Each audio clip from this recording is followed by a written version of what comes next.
Okay, Brad and I are going to show you how to correct a high hip.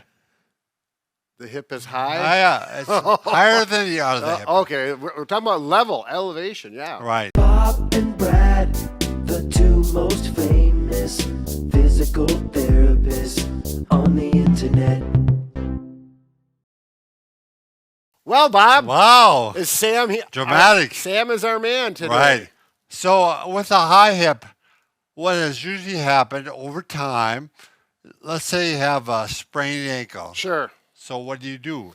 Walk with a height hip, a Right. height. You maybe limp a little bit. Right. You compensate for the pain of that ankle, and it changes your walk. Right. So let's say this hip becomes high Okay? and this rib cage often becomes low, So the muscles here Right. become shortened. tightened. Over here, they may stretch a little bit. One way or another, it is appearance of a high hip, but it's not like the hip is literally Right. high from a bone deformation. Right. And the problem is it can result in back pain Yep. and all sorts of problems. Right. It's just it's not good. We need to stretch it and get things evened out again. So we're going to show you 4 60-second interventions. Well, yeah, sometimes they're 61 seconds, but don't worry about it. All right, Brad, you demonstrate the first one. Right. So it's tight on this side. I'm Right. exaggerating, but just reach up like you're reaching for that apple just out of reach. And Stretch. walk. And then, yeah, walk around the park like this for an hour or two Right. and see how many people make comments. They will talk.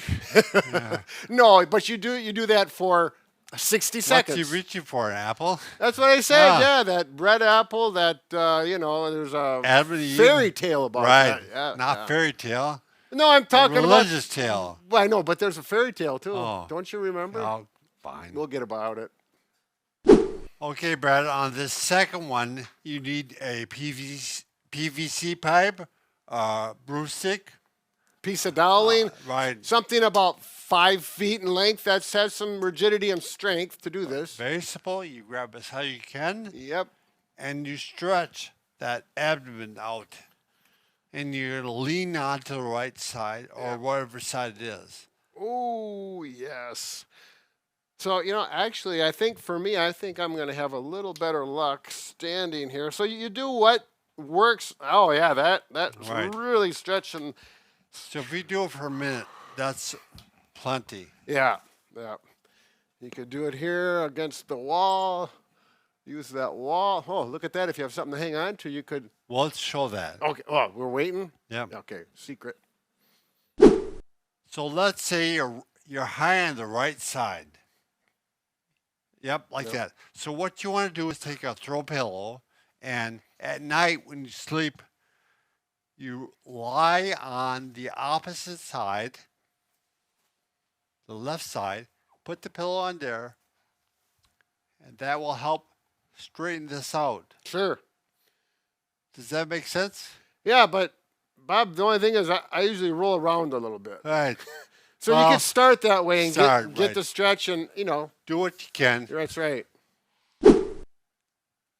And the final thing is one-armed hanging. There you go. So if you got a pull-up bar, you've got a hanging handle like this, and actually we don't recommend it, but you could grab the top of a door Right. and hang. But if you rip the door off the wall, it's not a good deal. Not our fault. So here we're just going to A hang beam, like this. And a branch. you're using gravity. All you need is some arm and wrist strength, grip Right. strength, but it really does a nice job of stretching. Imagine to if the. you're on the subway. Oh yeah, Yeah. yeah. I've never been in a subway. Haven't you? Yeah, perhaps this will be a new thing. Everyone There will we be go. hanging one arm and stretching out that Right. side. Yeah, cool. There you go. Very good. Enjoy the subway trip.